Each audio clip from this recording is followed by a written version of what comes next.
Shabbat Shalom, everybody. I hope you had a wonderful Hanukkah. We've still got up our Hanukkah decorations, but the holiday is just now ending as we go into Shabbat. And what a week it's been with the first vaccinations arriving. Let's celebrate this wonderful Shabbat, and we'll begin with Lecha Dodi.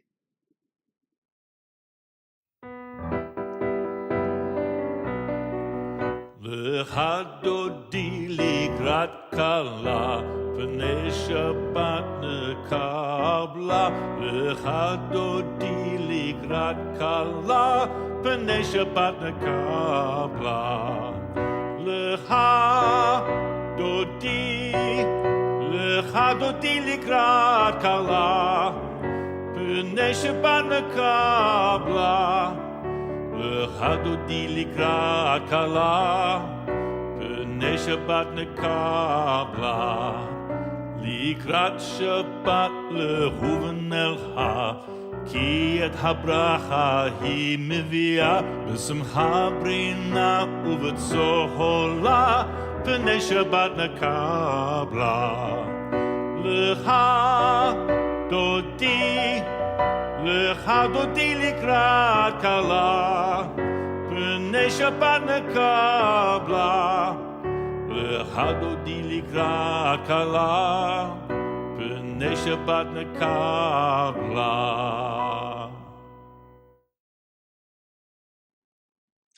As the sun descends and shadows lengthen, the distractions of the day give way to the stillness of night. It is time for us to see not with our eyes, but with our hearts and our minds. As the day gives way to evening, it is time to welcome Shabbat. May these candles we are about to light reflect the light that is in our lives and the warmth that we find in the sense of community. Though we are physically apart, may their light spark a sense of real connection. And I'll invite Arthur to light our candles as we sing our blessing.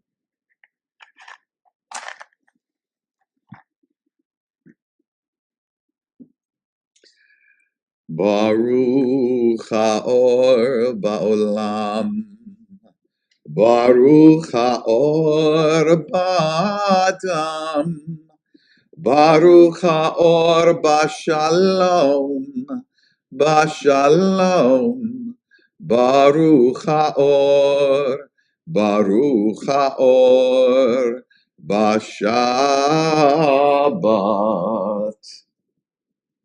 L'chaim, everybody. Shabbat Shalom.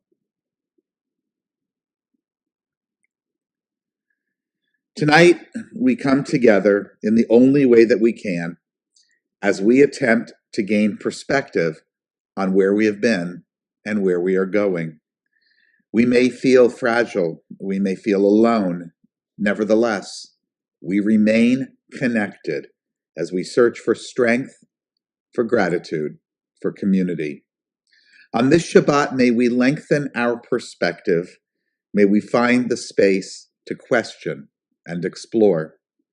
Together, we share the challenge of an ever-changing world, a world beyond our control. Together, we seek to find meaning, calm our anxieties, understand our purpose. Together, we share the burden and responsibility and blessing of responsibility. Together, we are a community. Let us rejoice and celebrate Shabbat. Continue now with this beautiful song, Yesh Makom, There's a Place.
May we keep something beautiful in our hearts to survive difficult times and enjoy good times. May we experience each day as a sacred gift woven around the heart of wonder. May we live each day compassionate of heart, clear in word, gracious in awareness, courageous in thought, generous in love. Blessed be the gifts we never notice, our health, eyes to behold the world, thoughts to countenance the unknown, the memory to harvest vanished days, our heart to feel the world's waves, our breath to breathe the nourishment of distance made intimate by earth. Though we are betrothed to the unknown, let us at the end of each day give thanks for being. We continue now with Afo Ori.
Our guest tonight is Stephanie Blum, a longtime member and leader of our congregation and in the Society for Humanistic Judaism. Stephanie is an attorney and author with over 20 years of experience in public and private sectors, focusing on administrative litigation, civil rights, national security, policy, mediation, employment law, and immigration.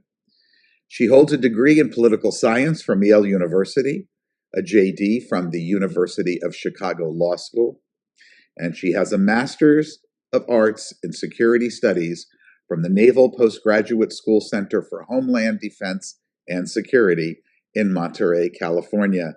Tonight, she's joining us to discuss a paper that she shared with me that she wrote for a legal journal about mask mandates and other measures, the role of the federal government in a pandemic. Let's turn to that conversation now. Stephanie, Shabbat Shalom. Shabbat Shalom to you too. Thank you so much. We haven't been together in person for a long time, but thank you so much for making the time to discuss this. We're looking at now the possibility of getting back to normal, but it's going to take a while. And in the meantime, lives are at stake. And you wrote this fascinating paper that I must admit I understood some of, not all of, being that it's filled with important legal precedents and so forth. But I guess the place to start is to ask you, because it's about the federal government, what historically, I mean, this is the first pandemic we've ever had in the United States. What powers does the federal government have to deal with these? So the federal government is limited. It's that we live in a federalist republic. So the authority that the federal government has to be an affirmative grant of power. The states, by contrast, under the 10th Amendment, basically can pass any law that doesn't violate the Constitution or another law. So historically, the states, under their police powers, have taken the lead in dealing with pandemics and other healthcare issues. The federal government historically has been one of support. And that's the way it's been so far. And the question is that I was looking at is, can the federal government get more involved and create a more uniform response?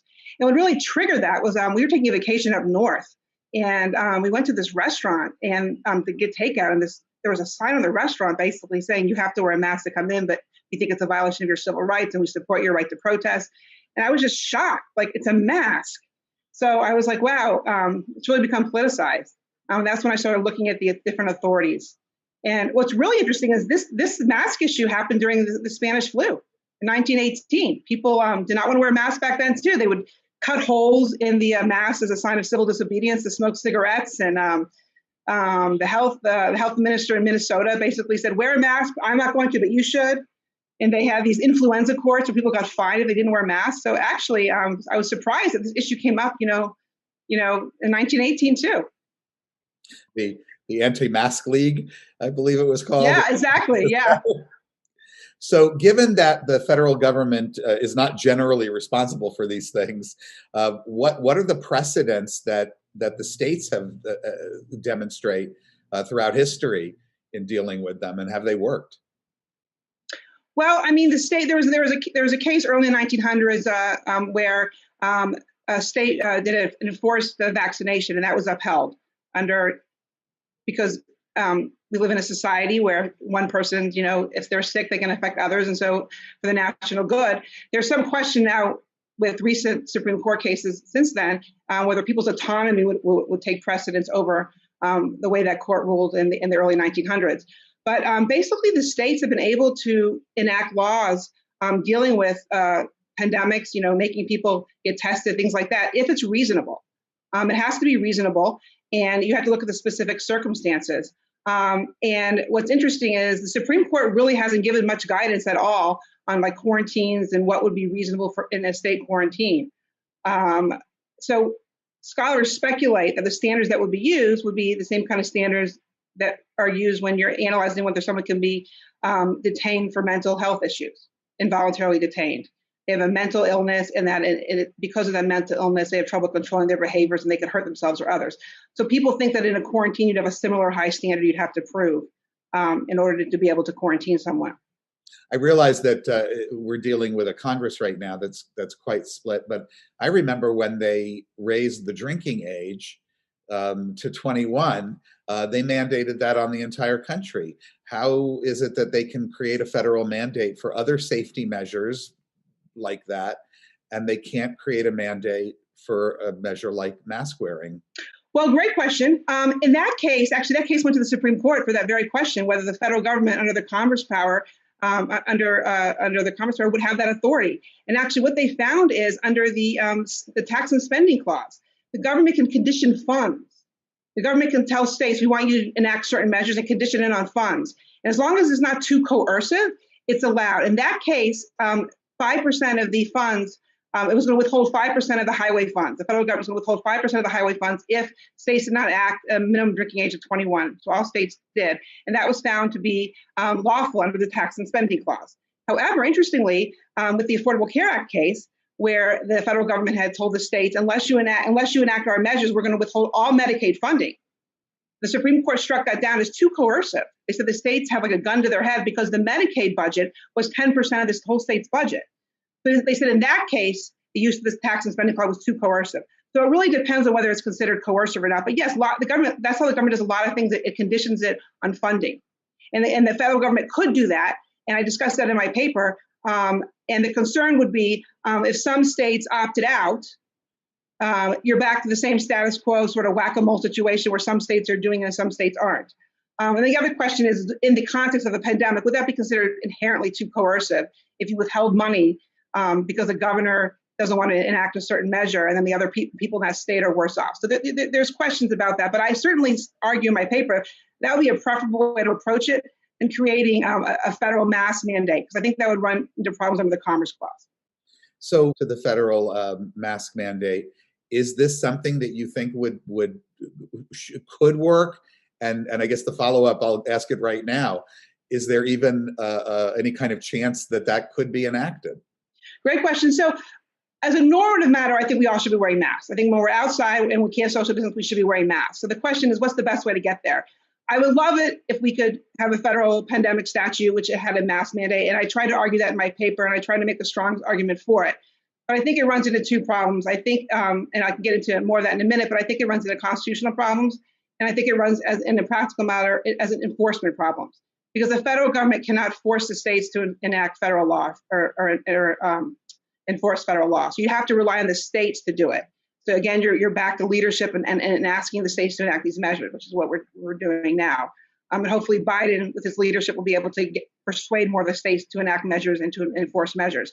But in terms of a federal statute, there is a statute on the books right now called the Public Health Service Act. And this is a federal statute that has to do with quarantines and isolation. And there is some language in that statute which allows the CDC to issue regulations to prevent the transmission of communicable diseases between the states. I'm summarizing the language.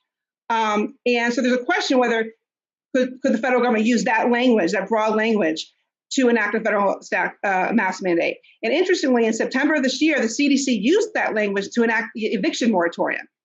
The CDC said that certain landlords cannot evict their residents if they can't pay their rents because of the virus.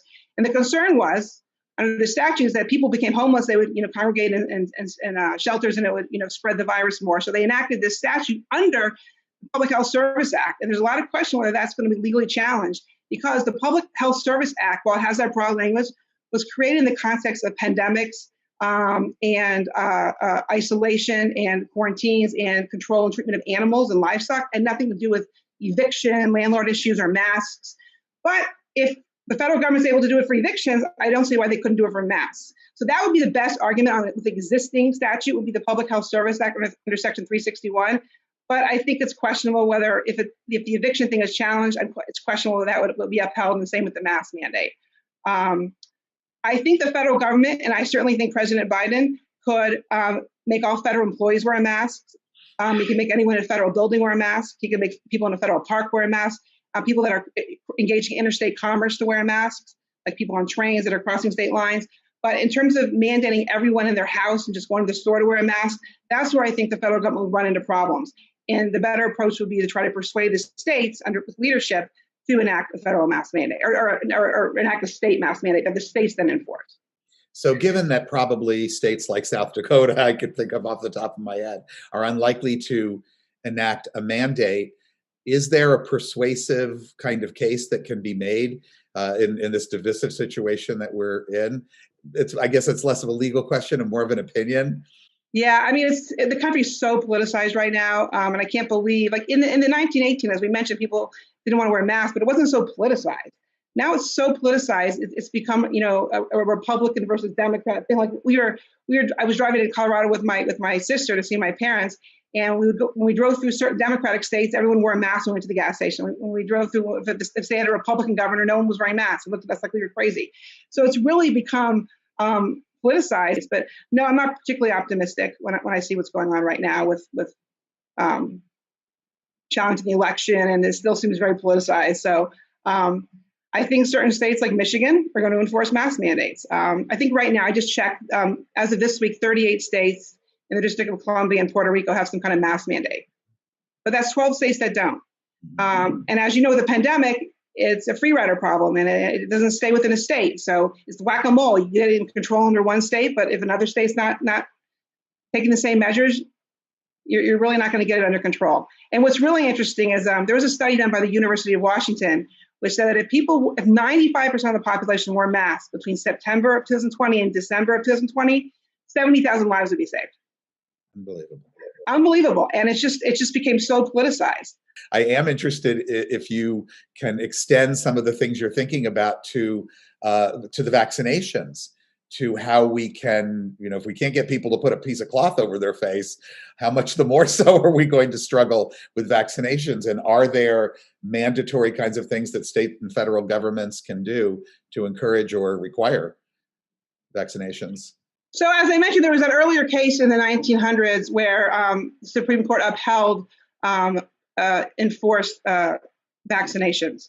But there's been a lot of jurisprudence since then where there's been a lot of emphasis on personal autonomy. So I don't know in this environment, especially with the Supreme Court the way it is, whether we could make people take a vaccine, especially when it's still in the stage of being I don't want to say questionable, but we're still in this sort of study stage. So I really think it would be very difficult to force people to or force your employees. While it's still under those study stages, I really don't think that we can force anyone to do it. Now, if it becomes more of a certainty, and it's really a situation where we know it's 95% effective and there's really minimal side effects, I still question whether we could force it, even though we were able to do it in the early 1900s. I think there's been a lot of case law since then that would call that into question, especially with the Supreme Court. So I think we're going to have to use leadership and persuasion. And it is under an emergency authorization. Exactly. Our time is up. Thank you so much for spending this time and sharing your expertise with all of our friends, as you know, but plus other people watch from around the world, so they get a little bit of insight into how things work or don't in this country. Again, thanks so much, and Shabbat Shalom. Well, thank you for having me, Jeff. I appreciate it. Once again, thank you to Stephanie for sharing her wisdom and her knowledge with us. Apropos of the pandemic, I found something I wanted to share with you that I thought was very both important and fun. The health commissioner of the great city of Chicago, Dr. Allison Arwady, is a bit of a poet, and she wrote this little poem that I adapted for Michiganders to keep us going and to remind us of what's important right now as we venture through what will hopefully be this last stage in the pandemic. We don't care about your politics, don't care about your views, don't care about the channel where you watch your evening news. Doesn't matter how you voted, we don't care to whom you give. The only thing we care about is, do you want to live? We can't make you wear a mask or watch you wash your hands. We can't make you social distance. You must understand. We can't draw those 6-foot markings on the floor of every room. We can't make you shift your holidays onto FaceTime or to Zoom. This summer, we all settled down with COVID in our nation. We wore our masks and washed our hands. Some people took vacation. We miss live music, festivals, and plays. We're a place that's made for traveling. Our lakes go on for days. We want schools and playgrounds open and congregations, gyms, and pubs. But before these things all happen, we've got winter and the flu. That vaccine's almost in our arms. But till then, it's up to you. It's up to all of us. Let's move on to a beautiful song about the possibilities of better times, Bashana Haba'ah. Soon the day will arrive.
The prophet Isaiah, who was probably a real person, bequeathed an important link in the history of our written treasures.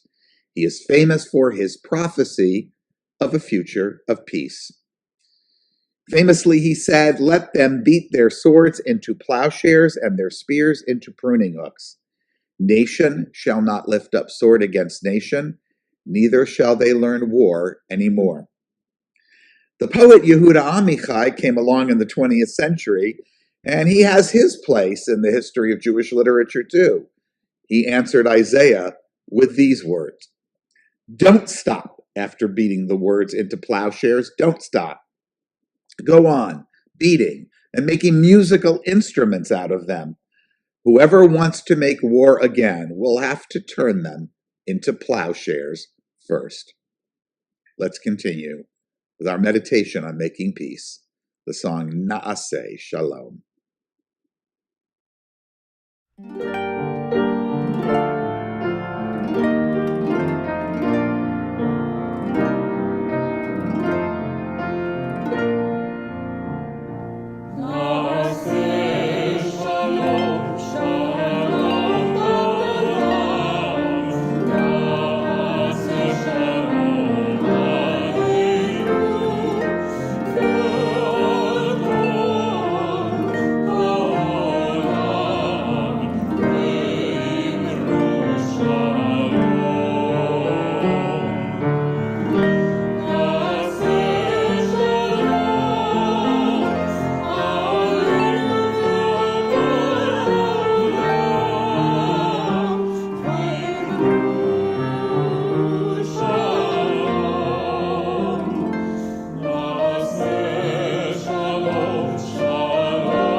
In this community where we find strength and common purpose, we turn our minds and hearts toward all those who need our love and support, those who are ill, those who suffer pain of the body or spirit, those who are lonely, those who have been wronged.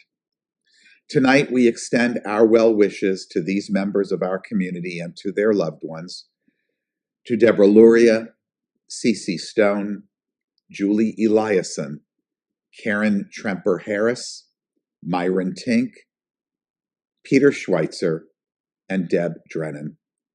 May all who suffer know that they are not alone. May they be healed quickly. May they experience a complete recovery, refuah shlema, the renewal of their bodies and the renewal of their spirits. As we turn now to the song Makom HaKoach.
Our thoughts turn to those who are no longer with us, our own loved ones, those whom our friends and neighbors have lost, the martyrs of our people whose graves are unmarked, and those of every people and nation whose lives have been a blessing.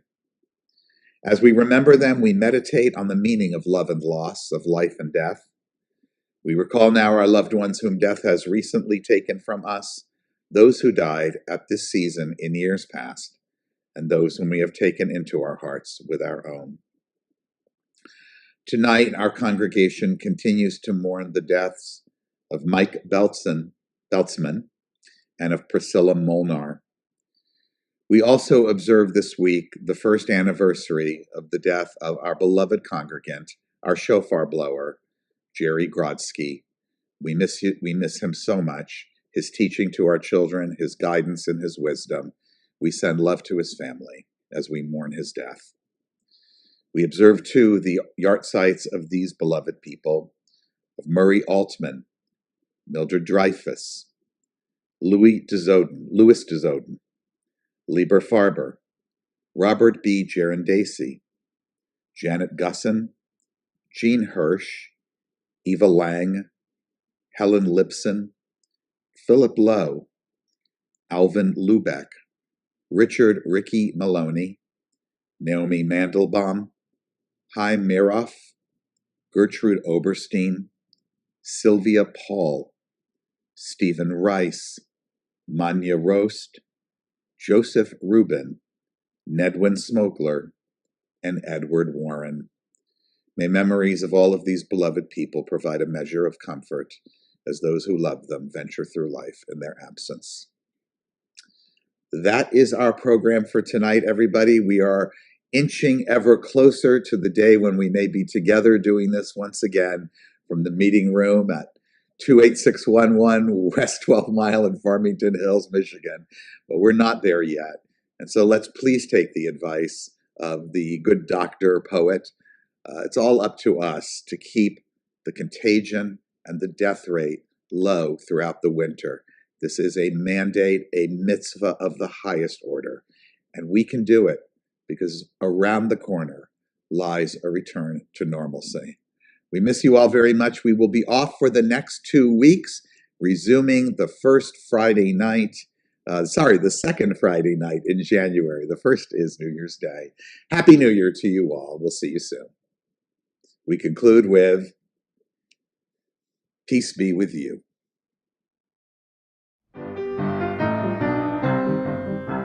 Peace be with you.